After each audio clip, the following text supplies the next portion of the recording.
Paz do Senhor novamente. Irmãos, agora é a lição 4, porque não teve a 3, né? Semana passada, agora vai ser 2 lições. Hoje é 2 lições, 3 e 4. Agora vamos para a lição 4. Lembrando que a revista, igreja, é mordomia cristã.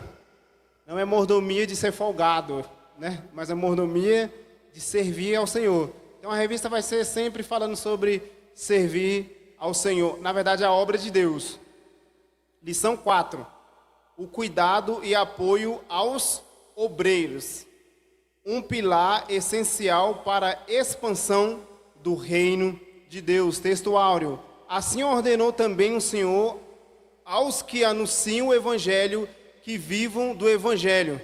Crianças do fundão, se vocês puderem, ficar um pouquinho, né? Ou ir para a salinha, não sei. Tá tendo salinha hoje? Tá?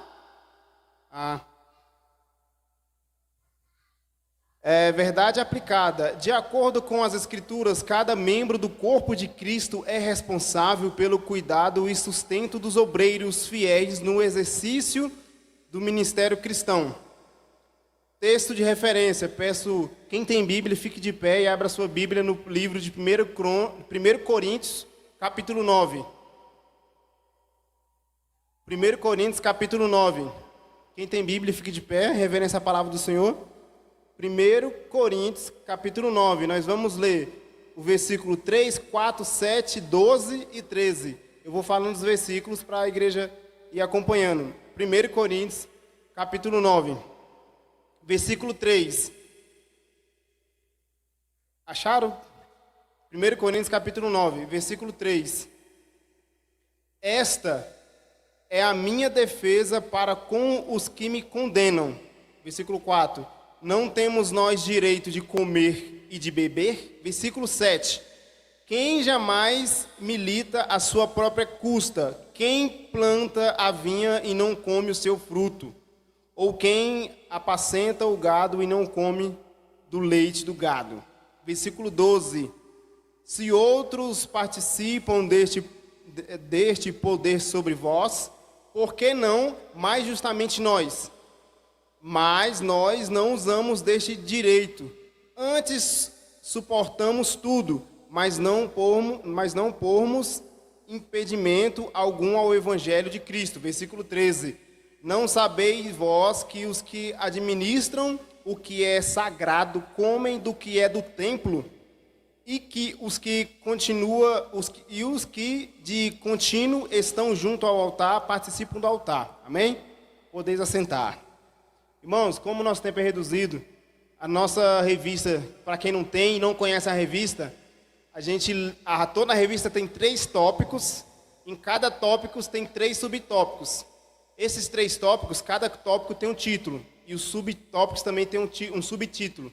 Então eu vou ler o subtópico, eu vou ler ele cursivo, né? E depois eu vou dar a aplicação em cima, amém? Nós vamos estudar o seguinte, os 3 tópicos principais: o cuidado de Deus com os obreiros, o cuidado de Deus com os obreiros. 2, dando honra aos obreiros. 3, o Senhor sustenta os seus. Introdução. Nessa lição abordaremos os princípios bíblicos envolvidos no sustento dos obreiros cristãos e a responsabilidade dos membros do corpo de Cristo, analisando alguns relatos bíblicos sobre o sustento dos sacerdotes, levitas e profeta nos tempos do Antigo Testamento. O primeiro tópico é o cuidado de Deus com os obreiros. Deus vocacionou alguns homens ao sacerdócio para que cuidassem do tabernáculo e fossem seus mediadores junto ao povo.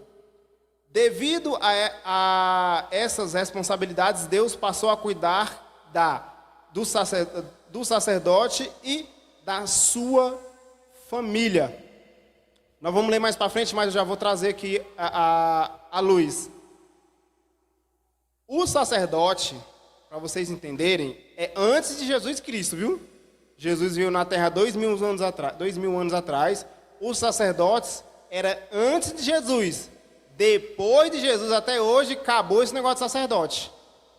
A gente fala sobre sacerdote hoje em dia e depois de Jesus na igreja somente para denominar o líder de uma casa. Sacerdote do lar. Ou, no caso da mãe, sacerdotisa do lar. Só isso. Mas antes de Jesus, o ministério do sacerdote era firme. Depois de Jesus, acabou. Acabou por quê? Porque Jesus foi o suficiente. O sumo sacerdote suficiente. Ele foi o sumo sacerdote, o sacrifício suficiente para sempre. E ele está vivo, viu? No céu. 1.1. O cuidado de Deus com os sacerdotes. Deus separou homens para os sacerdócios, garantindo, antes de eu começar aqui, irmão João, Êxodo 18, 20. Deixa aí aberto aí, amém? Êxodo 18, 20, deixa aberto para ler aí. Não, na Bíblia. Êxodo 18, 20.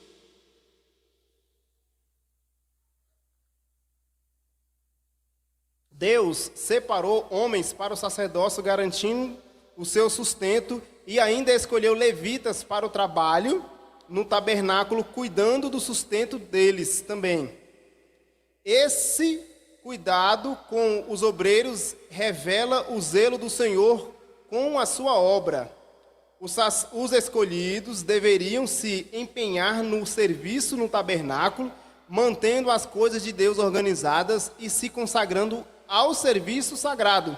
Deus esperava atenção integral ao serviço da sua casa, pois isso garantia a excelência do culto ao Senhor. Para desempenhar com zelo essa missão, os levitas seriam recompensados pelo ministério que exerciam na tenda da congregação. Êxodo 18, 20, irmão João. Ensinai-lhe os estatutos e as leis, e lhe mostrarei o caminho em que deve andar e a obra que deve fazer. Êxodo 18, 20? Isso. Só ver na minha versão aqui. Oi?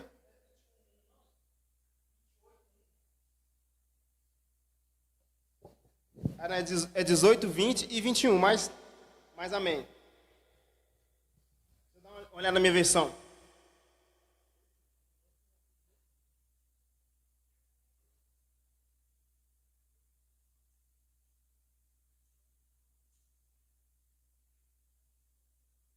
É isso mesmo, Êxodo 18, 20. 21, né? 20 e 21. Como ele leu 20, eu vou ler o 21. Mas escolha dentre todo o povo homens capazes, tementes a Deus, dignos de confiança e inimigos do ganho desonesto. Estabeleça-os como chefes de 1.000, de 100, de 50 e de 10. Era isso mesmo?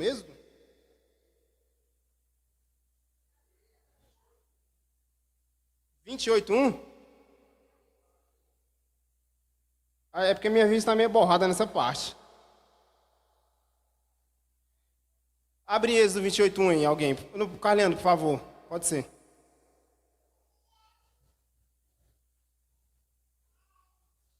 Vamos conferir certinho na palavra.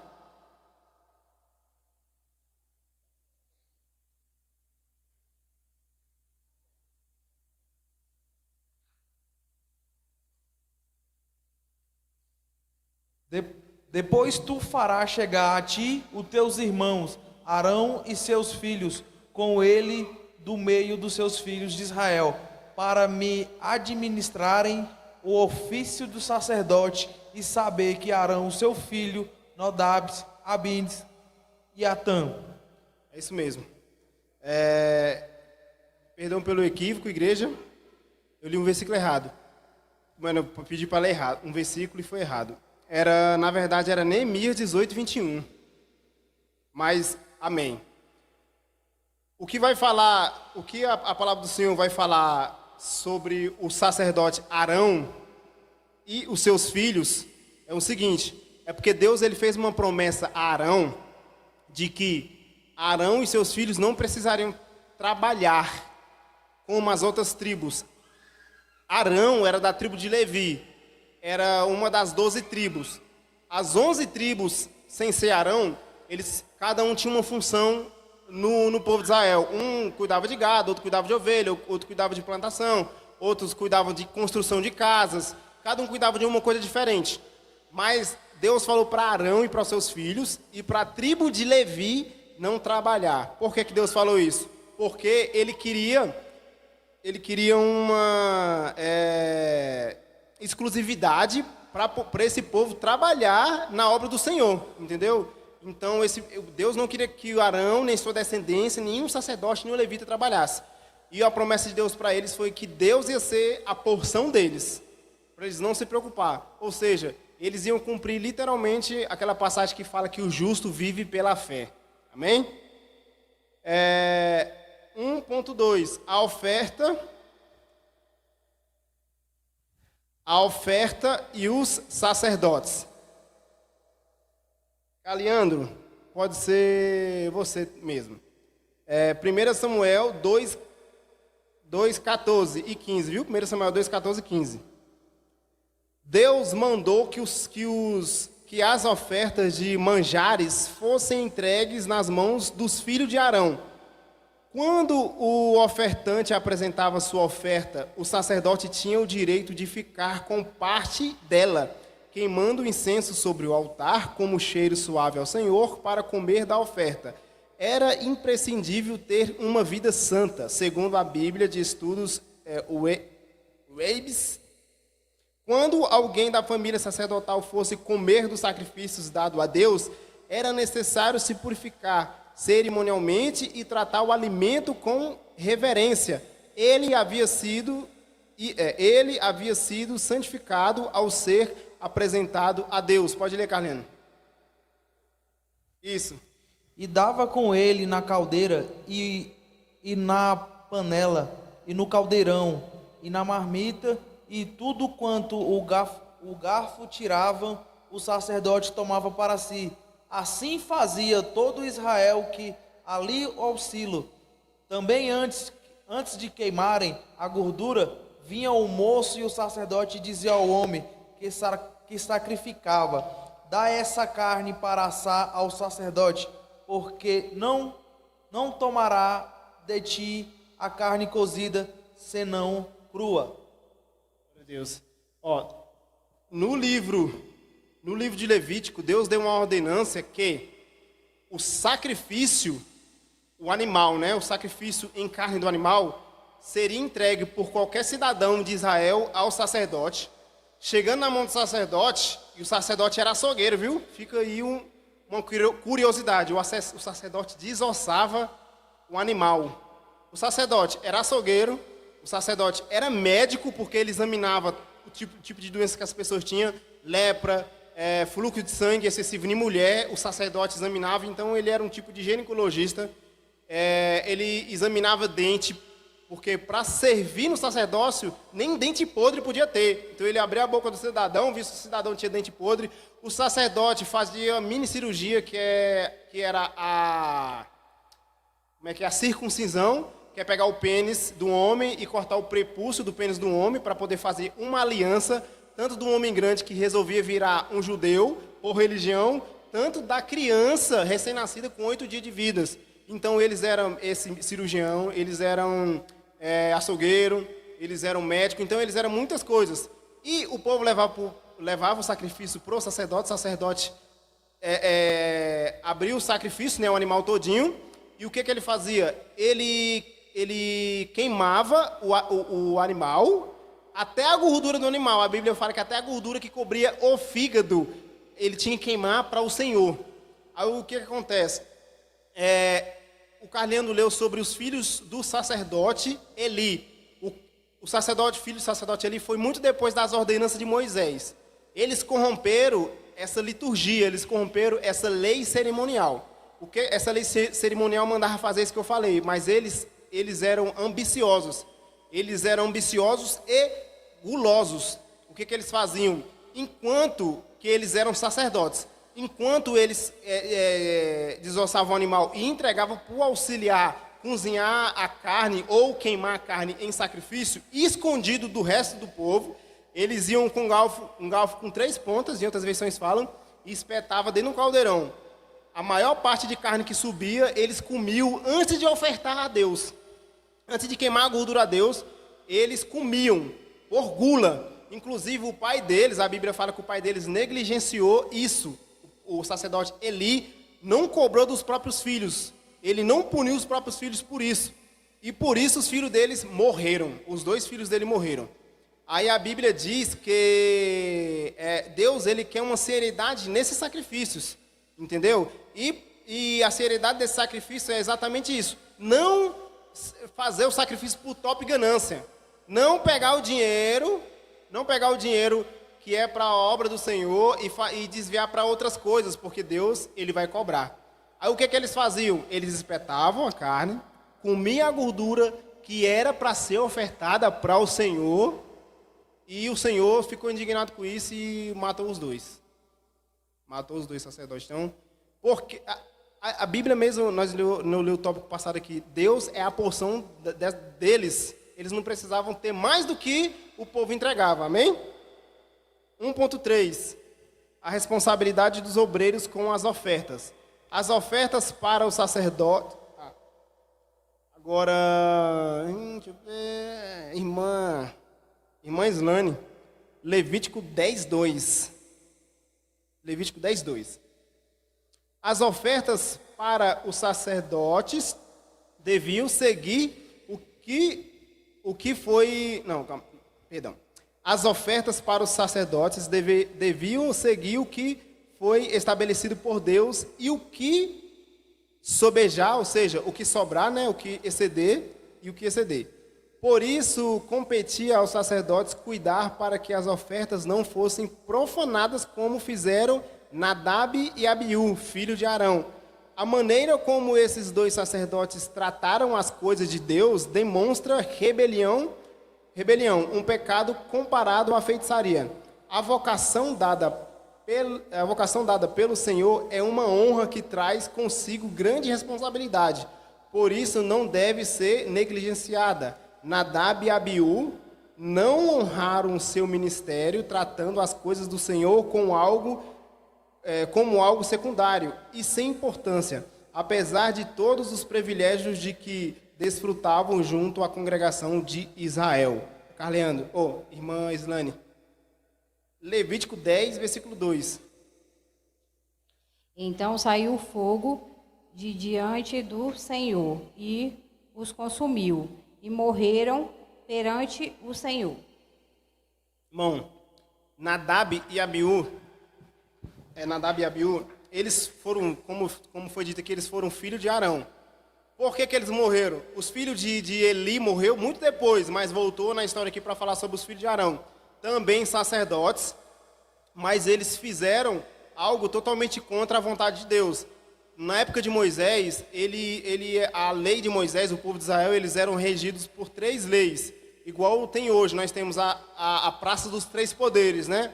Poder legislativo, que é poder legislativo, poder executivo e poder judiciário. Legislativo são os deputados, executivos é o presidente e judiciário é Alexandre Moraes, para vocês entenderem, entendeu? Deputados, presidente e o Alexandre Moraes. Esses são os 3 poderes de hoje que nós temos no Brasil.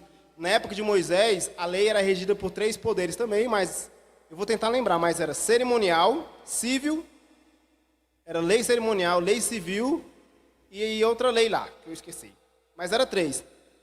Vamos atentar para a lei cerimonial. A lei cerimonial era uma coisa rígida.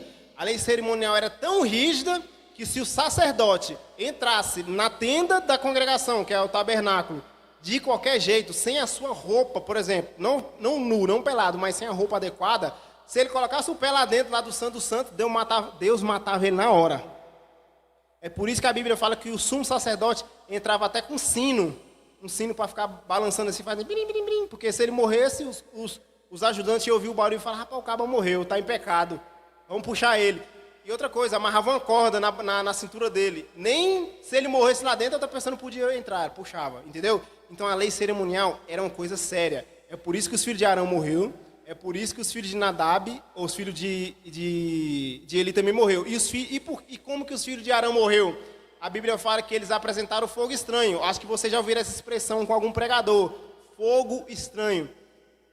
O fogo do tabernáculo era um fogo que era Deus que acendia, para vocês terem ideia. A Bíblia fala que toda a manhã Deus, ele acendia, descia o fogo do céu e acendia a lenha. Acendia a lenha. Aí quando tem a expressão na Bíblia fala que o fogo não pode apagar, o fogo não se apaga, era o sacerdote que tinha que colocar lenha para o fogo não apagar. E quem era responsável de acender o fogo era Deus. O que os filhos de Arão fez? Eles levaram o fogo estranho lá para dentro, eles acenderam o incenso com o seu próprio fogo. Aí Deus falou, tá de brincadeira. Fogo estranho? Vocês é sacerdote, vocês é referência. Vai morrer. E os dois morreram. Amém? Então, se você quiser ajudar Deus pensando que é certo, não é certo ajudar Deus. Deus é soberano, é nós que precisamos dele, amém? 2. Dando honra aos obreiros, lembrando que a lição é o cuidado e apoio aos obreiros, um pilar essencial para a expansão do reino de Deus. É válido, 2, né? É válido o obreiro receber auxílio da igreja, a qual serve. Tomemos como referência o que disse o apóstolo Paulo à igreja em Corinto. Assim ordenou também o Senhor aos que anunciam o evangelho, que vivam do evangelho. Agora vai ser um pouco polêmico. Amém? Agora, deixa eu ver. A irmã Rauene. Irmã Rauene, abre em 1 Coríntios 9, 13. 1 Coríntios 9, 13. Aí você vai ler o 13 e o 14, viu? 2.1. O obreiro é digno do seu salário. Deus se agrada de abençoar seus filhos. Por isso devemos ser igualmente abençoadores. Deus é abundante em graça e nos ensina a reconhecer o trabalho de nossos líderes. Eles nos chamam para abençoar seus obreiros, porque quando abençoamos, somos abençoados. Achou? Não? 1 Coríntios 9, 13 e 14.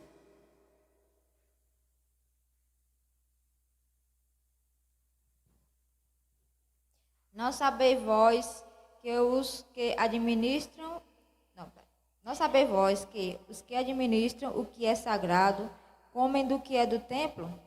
E os que servem ao altar participam do altar? Assim ordenou também o Senhor aos que anunciam o evangelho, que vivam do evangelho. Glória a Deus. Irmãos,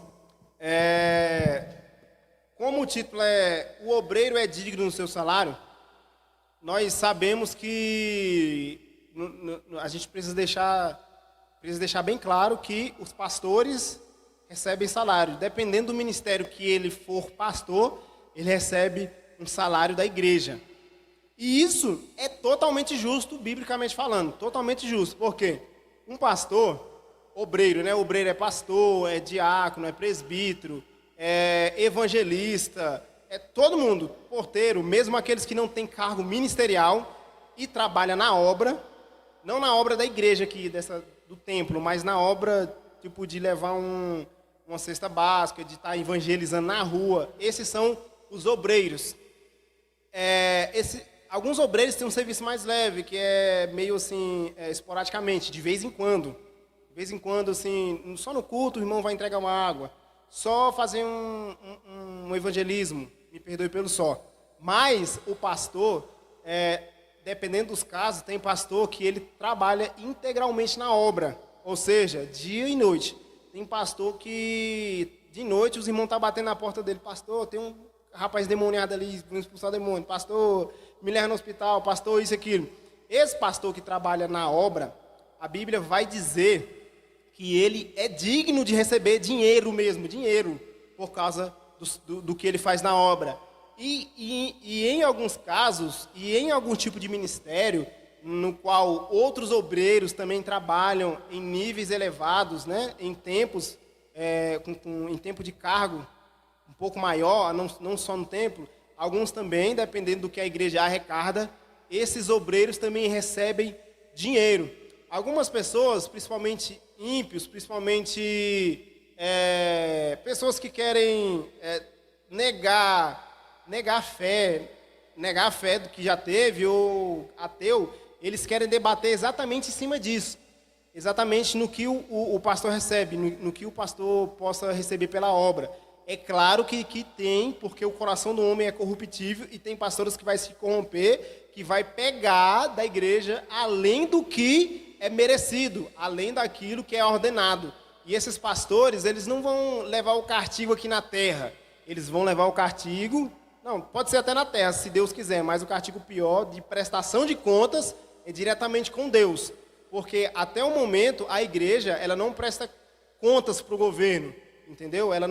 Nós somos instituição filantrópica, então tudo que entra e sai a gente não precisa prestar conta para ninguém. E usando disso, aqueles que fazem a obra do Senhor por torpe e ganância, por dinheiro, eles vão fazer o quê? Já que a igreja não presta conta para ninguém, vou abrir meu próprio ministério e vou pegar um dinheiro a mais do que eu mereço, entendeu? Mas em contrapartida, igreja, Deus manda, a Bíblia manda a gente abrir o coração para poder o pastor ter uma vida digna, sobreviver. Aí eu vou ler aqui só a referência bíblica, para você, se vocês quiserem ver no vídeo depois no YouTube, eu vou mandar no grupo, aonde mais fala que o pastor, o obreiro, ele deve receber o seu dinheiro pela obra. Lucas 10:7, depois vocês vão ver no vídeo, Mateus 10:10 e Gálatas 6:6. Esses são as passagens bíblicas onde mostra que o obreiro ele deve receber. 2.2. A irmã Ruth chegou agora, mas já vai trabalhar, porque é obreira. Atos, capítulo 8, versículo 18 ao 20. Atos 8, versículo 18 ao 20. Deixa abrido aí, no jeito, que você vai ler já já. 2.2, honrando os obreiros que se empenham na obra de Deus. É quase a mesma coisa aqui. No Antigo Testamento, o povo abençoava os sacerdotes com suas ofertas. Hoje, apesar das recomendações bíblicas sobre o assunto, muitos crentes se opõem a essa ordenança. Talvez isso aconteça por falta de conhecimento das Escrituras ou pelo declínio ético que tem invadido muitos ministérios. Frente a isto, é oportuno buscar entendimento nos textos que tratam da manutenção dos obreiros de Deus, como, aí tem as referências, 1 Timóteo 5,17, 1 Coríntios 9,4, 2 Coríntios 11,8, Gálatas 6,6, 1 Pedro 5,2. Essas passagens abordam a importância do sustento pastoral, fato que está ligado à saúde espiritual da igreja e de seus líderes. Irmã Ruth. Atos 8, 18 ao 20. Vendo, porém, Simão que, pelo fato de imporem os apóstolos as mãos, era concedido o Espírito Santo, ofereceu-lhe dinheiro, propondo, concedei-me também a mim este poder, para que aquele sobre quem eu impuser as mãos receba o Espírito Santo. Pedro, porém, lhe respondeu: o teu dinheiro seja contigo para a perdição, pois julgaste adquirir por meio dele o dom de Deus. 21. Não, só isso. Só até o 20, Só né? até o 20, isso. Irmãos, para quem não entendeu muito bem, essa passagem é uma passagem onde Pedro, depois que Jesus subiu para o céu, Pedro ele recebeu o poder do Espírito Santo e através do que ele recebeu, ele pôde ministrar na vida de outras pessoas, impondo a mão na cabeça das pessoas e instantaneamente essas pessoas eram batizadas. E o que a irmã Ruth leu foi um homem vendo Pedro batizando, sendo usado para batizar com o Espírito Santo outras pessoas. O homem pediu para Pedro que Pedro vendesse, por dinheiro, o dom de ministrar o batismo com o Espírito Santo na vida de outras pessoas. Aí Pedro falou bem assim, vá o seu dinheiro e você para o inferno, porque o dom de Deus não se compra. Irmãos, hoje em dia, o que nós mais estamos vendo é a troca, a barganha dos favores das igrejas, principalmente as igrejas bem pentecostais, assim, aquelas igrejas da revelação, igreja da... bem pentecostal extremo, sabe? Onde um homem revela, depois que ele revela, ele passa um envelope, ou ele busca com seus olhares aqui quem é mais rico e tal, até os charlatões que fazem a revelação do óbvio, ou da vida da pessoa que está escancarada nas redes sociais, faz algum tipo de revelação, comove a pessoa, e através disso, a pessoa dá um dinheiro para ele. Ou seja, e ele recebe. Diferentemente de Pedro, que não quis receber um dinheiro, porque ele poderia receber, chamar esse homem, se não me engano o nome dele é Simão, para poder andar com ele, evangelizar esse cara, batizar esse cara nas águas, ensinar tudo sobre o Espírito Santo de Deus, e depois cobrar dele, falar, não, sim, eu te passo esse dom, mas primeiro ande comigo, eu vou te ensinar. Ou até mesmo dar o dom de verdade para ele. Porque os dons e vocação de Deus, como dizem em Hebreus, eles são irrevogáveis. É por isso que a gente até hoje vê pessoas escancaradamente pecaminosas, com má índole, mesmo assim Deus usando para curar, mesmo assim Deus usando para libertar de demônio, mesmo assim Deus usando para até revelar. Porque os dons de Deus são irrevogáveis. E os dons de palavra, dom de cura, qualquer dom que Deus dá, Deus não tira. Aí a Bíblia fala que algumas pessoas vão usar isso para dinheiro, mas Pedro, ele não usou. E diferentemente de Pedro, o que está acontecendo hoje, igreja, é exatamente isso. Irmão, só do homem sair lá do estado dele, vir para um outro estado e falar, cobrar, dizer que para ele vir para a igreja X, trazer uma mensagem é 20 mil reais, ele está sendo pior do que uma prostituta. Vou falar assim mais uma palavra assim, por quê? Porque ele recebeu totalmente de graça o dom de Deus e usa a desculpa falando que é para se sustentar, igual a gente leu mais um pouco para trás.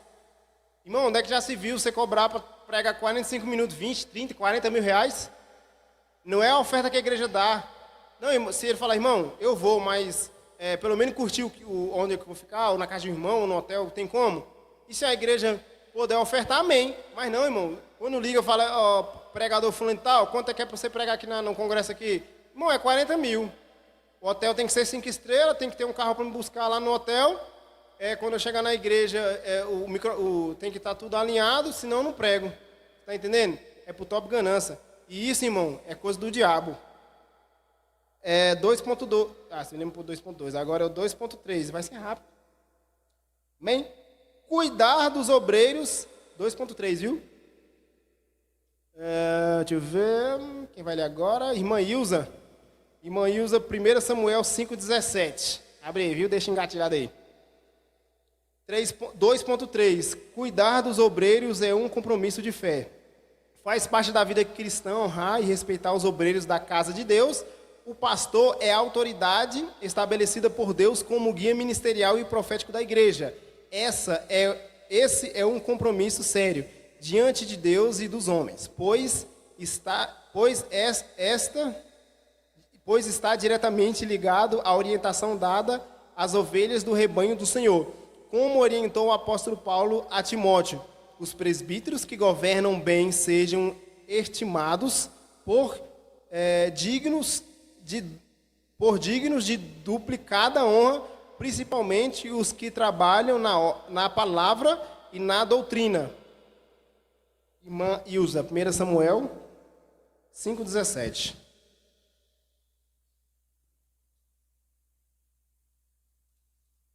Timóteo, me perdoa, 1 Timóteo 5,17. É 1 Timóteo 5,17. Nem eu estou entendendo a minha letra. 1 Timóteo 5,17.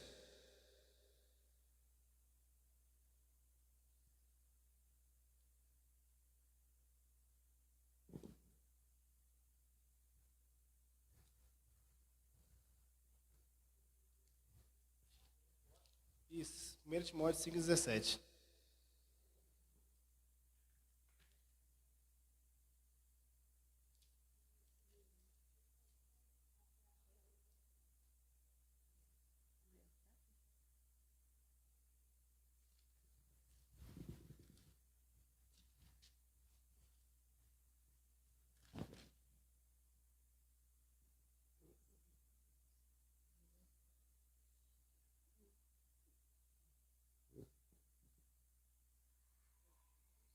Os presbíteros que governaram bem sejam estimados por dignos de duplicada honra, principalmente os que trabalham na palavra e na doutrina.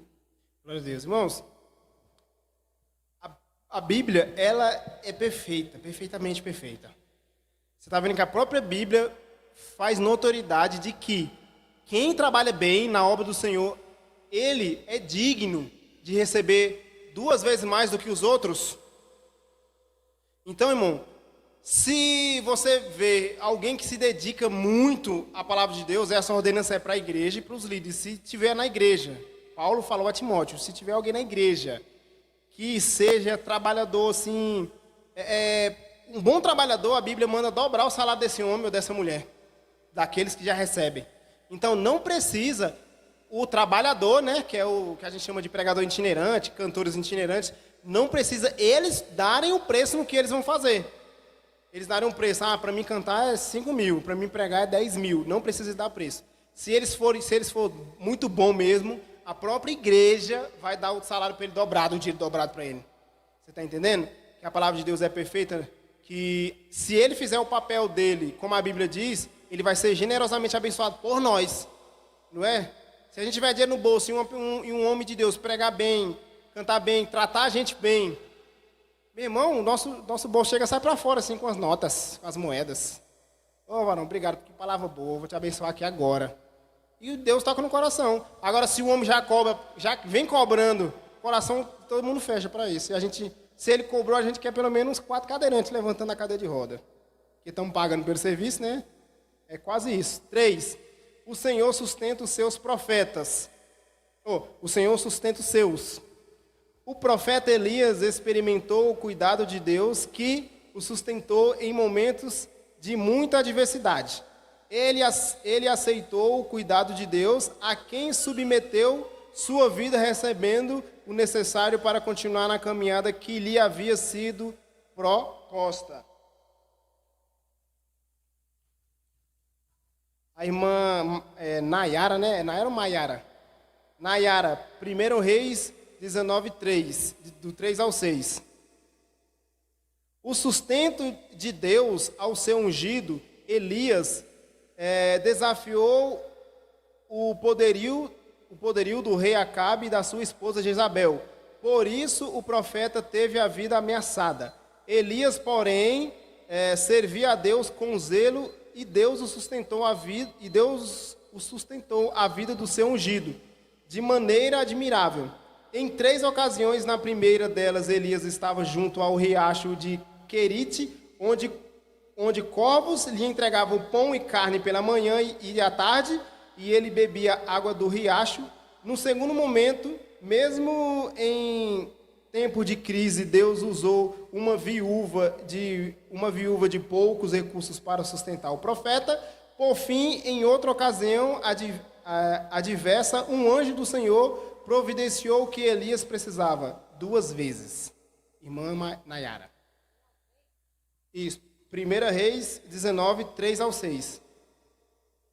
De 3 ao 6. Isso. Elias ficou com medo e, para salvar a vida, fugiu com o seu ajudante para a cidade de Berseba, que ficava na região de Judá. Deixou ali o seu ajudante e foi para o deserto, andando um dia inteiro.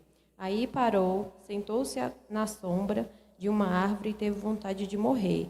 Então orou assim: já chega, ó Senhor Deus, acaba agora com a minha vida. Eu sou um fracasso, como foram os meus antepassados.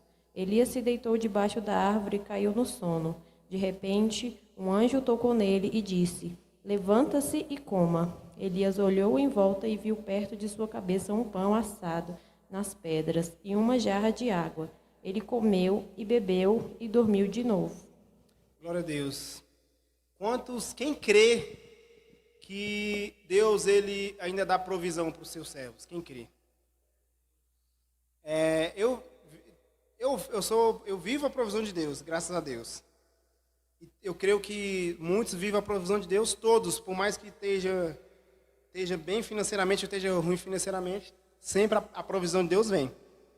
Agora, com Elias, a provisão de Deus foi uma provisão assim, metafísica, foi uma provisão extraordinária.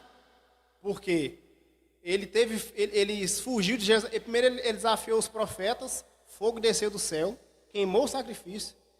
A Bíblia fala que ele matou com as próprias mãos. Era interessante, ele matou com as próprias mãos os profetas de Baal. Quando Jezabel falou, vou te pegar, vem cá. Ele, saiu fora.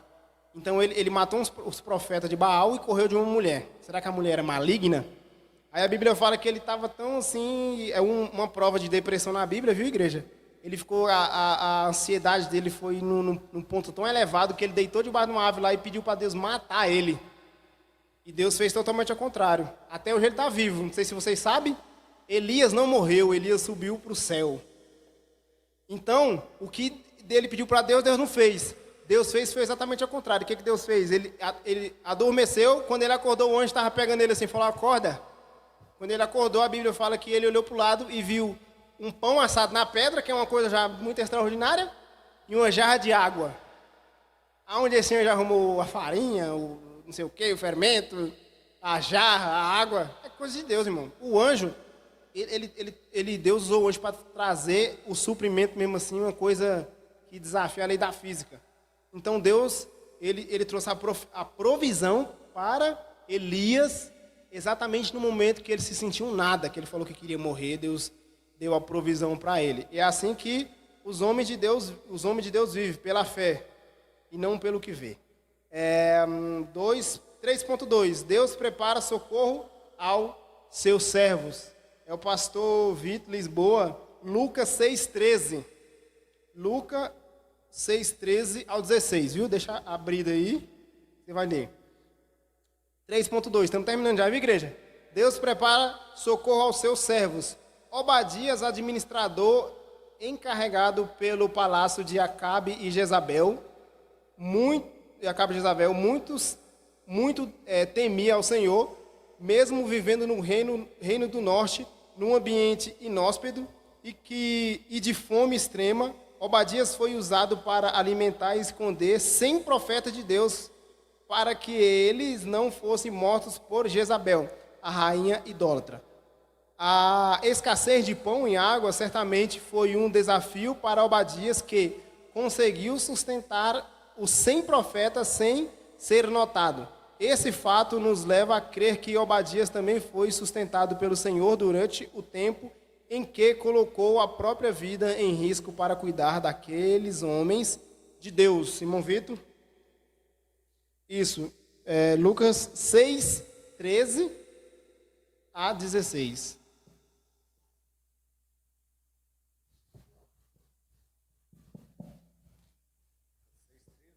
Isso.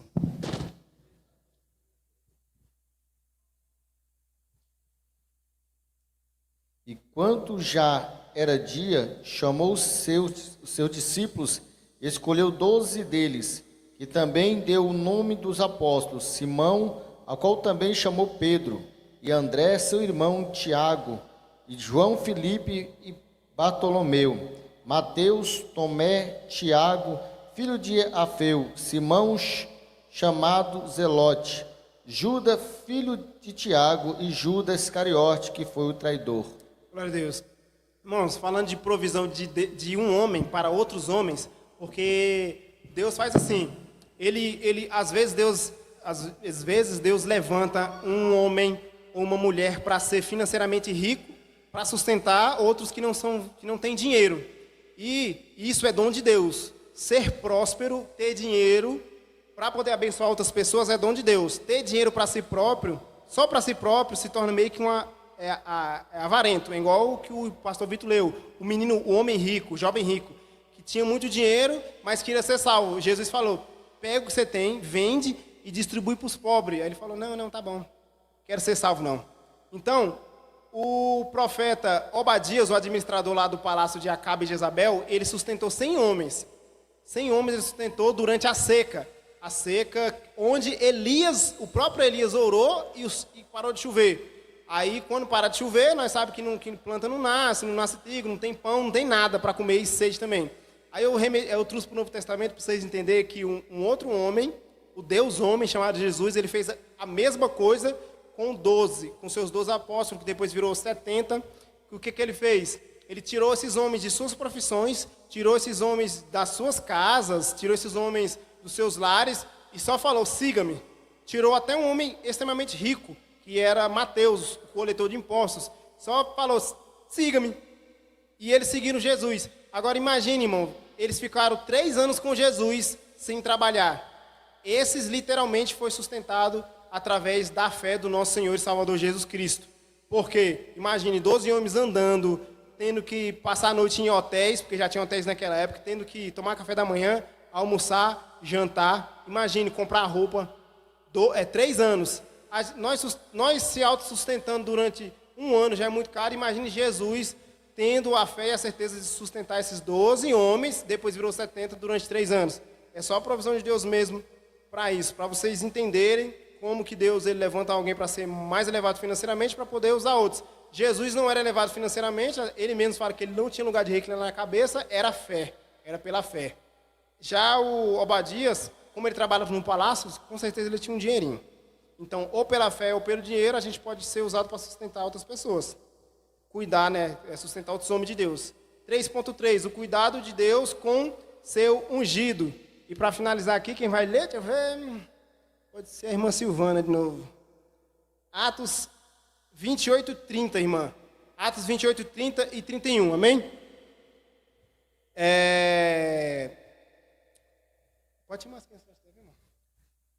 3.3, o cuidado de Deus com o seu ungido. Quando o profeta falava em nome de Deus, era como se o próprio Deus estivesse falando pela boca do homem.